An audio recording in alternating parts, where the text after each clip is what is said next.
Good morning. Sabah al-Khair. Thank you, Master of Ceremony. Excellency Chair of the Bureau, Mr. Kamara. His Excellency Atu Ahmed Shedi, State Minister of Finance and Economic Development of Ethiopia. Dr. Josephine Nguri, African Development Bank. Ambassador Antonio Teti, Permanent Representative of the AU to the United Nations in New York. Colleagues from the UN, DESA, UNEP, UNCTAD, UNDP, and other UN agencies. Excellencies, distinguished delegates, ladies and gentlemen. It is indeed an honor and a great pleasure to welcome you to ECA and to the beautiful city of Addis Ababa. I would always like to confirm this, that this is, if there is an embodiment of the transforming Africa, it is this city of Addis Ababa. So for those of you who are coming here for the first time, please take few hours to see around this beautiful place. I would also like to welcome you to the Africa Regional Forum on Sustainable Development in preparation for the 2015 High-Level Political Forum on Sustainable Development. The forum is timely. First, it comes just less than 1 month away from the convening of the third International Conference on Financing for Development here in Addis Ababa in July next month.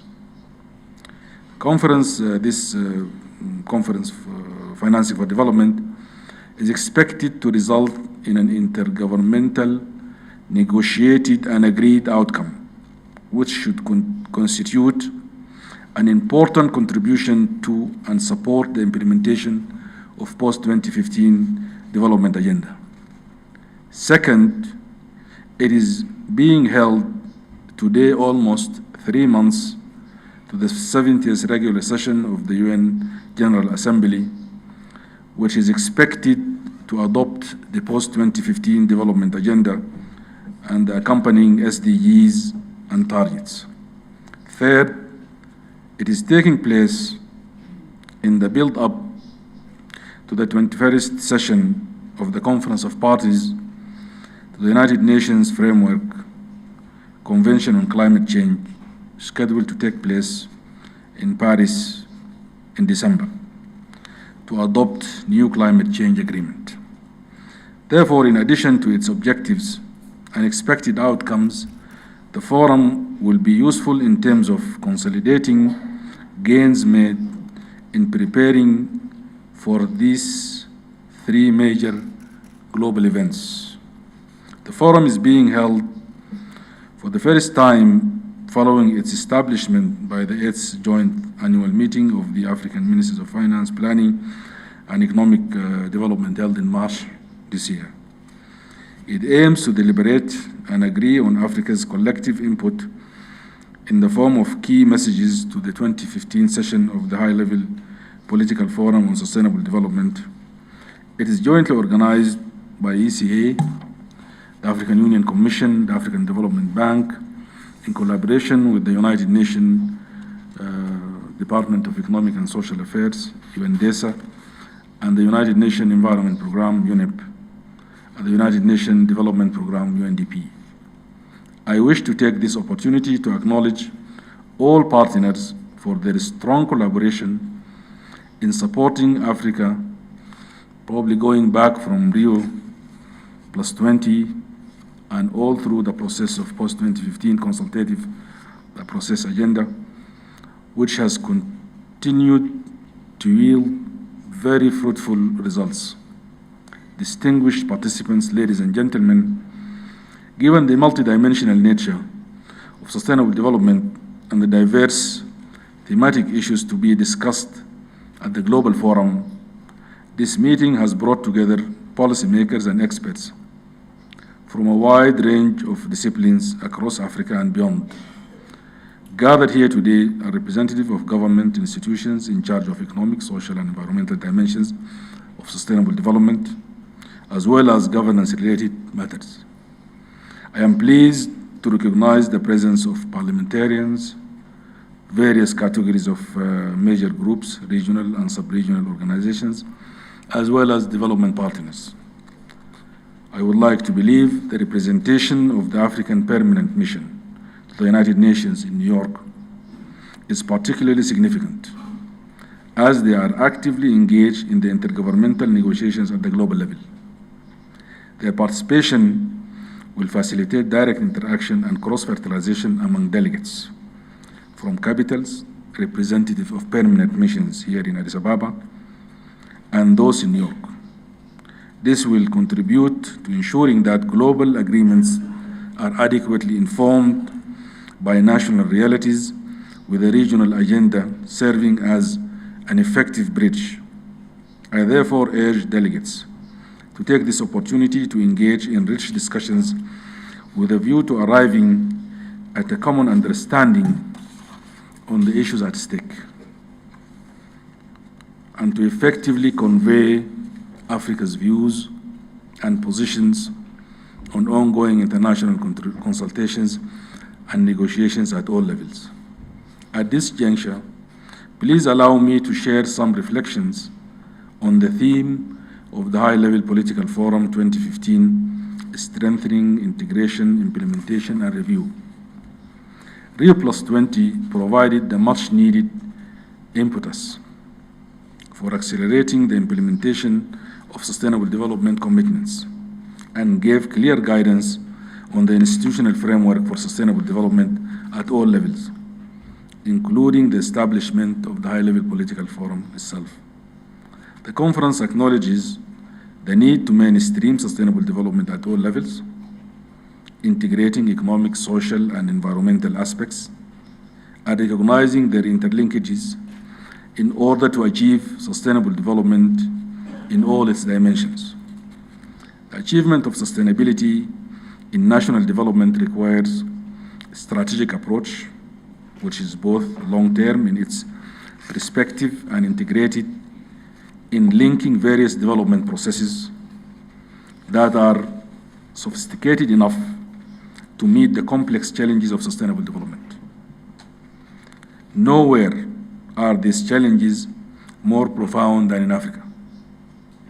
Hence, the adoption of several development frameworks at the level of the head of state and government of the African Union to provide overarching frameworks for Africa's transformation and for addressing sustainable development challenges. The latest being Agenda 2063. The agenda reiterates and builds on the principles and strategic orientations of NEPAD. It actually accompanied this process of development planning going back probably to Lagos Plan of Action of 1980 and Abuja Treaty in 1991. Agenda 2063 provides an integrated framework that promotes coherence and synergies among the various continental development frameworks and strategies.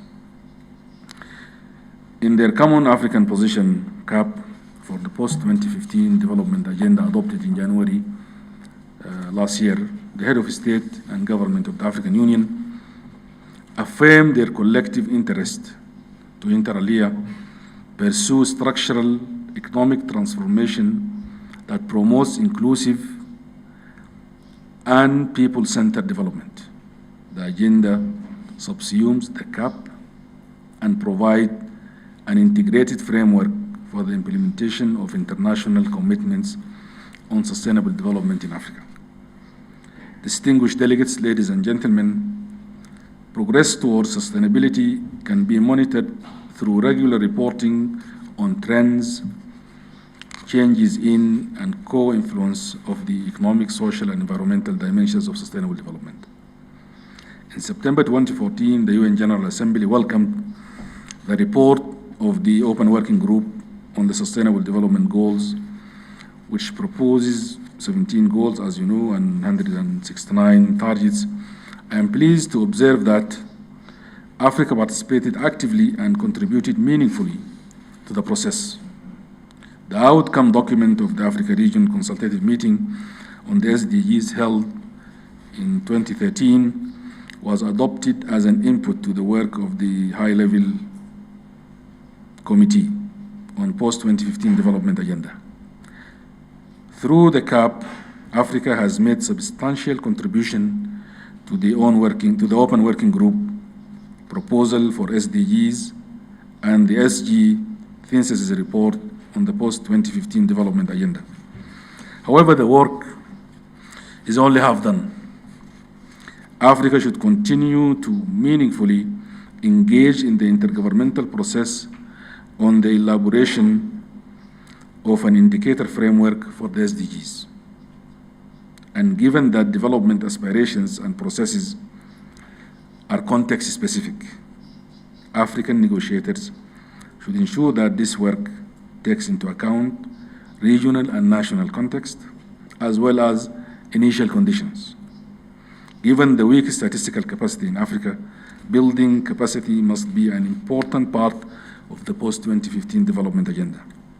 National statistics capacities must be strengthened for data gathering, analysis, and reporting to support timely reviews. The High-Level Political Forum 2015 will also devote time to discuss the sustainable development challenges of small island developing states, SIDS, and other countries in special situations, including least developed countries, LDCs, and landlocked developing countries, with the aim of enhancing their engagement and implementation of commitments. These countries should be adequately supported by international community in various fora, taking into account their expressed needs and capacity to mobilize domestic resources. Financial, technical, and capacity building support will contribute to increased participation and engagement of these countries, and indeed all developing countries. Adequate means of implementation are necessary to realize sustainable development in general and to implement the sustainable development goals in particular. These include financial resources, technology, development and transfer, capacity development, regional integration, trade and market access, as well as South-South cooperation. These are not mutually exclusive and should be employed in complementary manner. The Secretary General report on post-2015 advances a component to review the global partnership for sustainable development. The essential element of partnership and its mobilization of means of implementation. The modalities for such a review and how existing structures and processes can help review and strengthen the global partnership for sustainable development, including the Global Partnership for Effective Development Cooperation, will need to be deliberated on at the third conference of Financing for Development to be held in Addis next month, as I said. An important additional role for the review process under this component will be to address the respective conference tracks targeting the special conditions and needs of SEEDs, LDCs, and LLDCs. Excellencies, distinguished delegates, ladies and gentlemen, your agenda for the next 2 days is quite charged, given the rich representation of policymakers and experts from a wide range of fields relevant to the topic being discussed in this meeting. I am confident that your deliberations will yield the expected results. In this context, please allow me to salute all representatives of major groups who met yesterday to, among other matters, deliberate on their collective input to this forum, which I am sure will enrich the outcomes.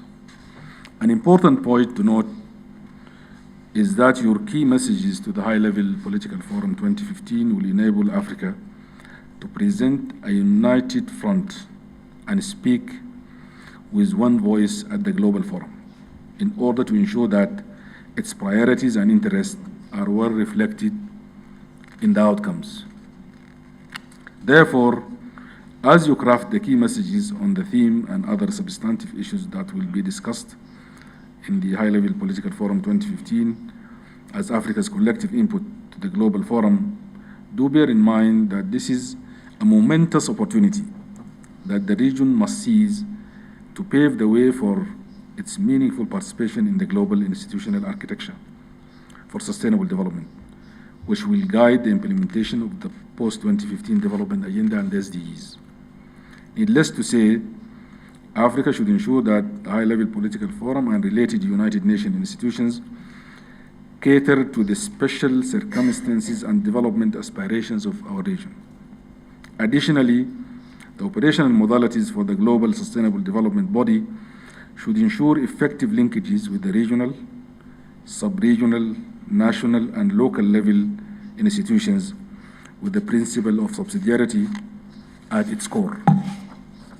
Implementation of the Sustainable Development Agenda, of which post-2015 forms an integral part, should recognize the developmental context of different regions and countries. Thus, due regard should be paid to the Rio principle of common but differentiated responsibilities. This is particularly relevant in operationalizing the goal of global partnership for development. Distinguished participants, ladies and gentlemen, excellencies, in conclusion, for its part, ECA commits to strengthening its support to you, our member states, as you continue to consolidate your preparations for the High-Level Political Forum 2015, the Financing for Development Conference of next month, the 70th regular session of the United Nations General Assembly, which is expected to adopt post-2015 development agenda, and the 2015 Conference of Parties of the United Nations Framework on Convention on Climate Change that aims to adopt a new climate change agreement. At the end, I would like to thank you for your kind attention, and I wish you fruitful deliberations. Thank you very much.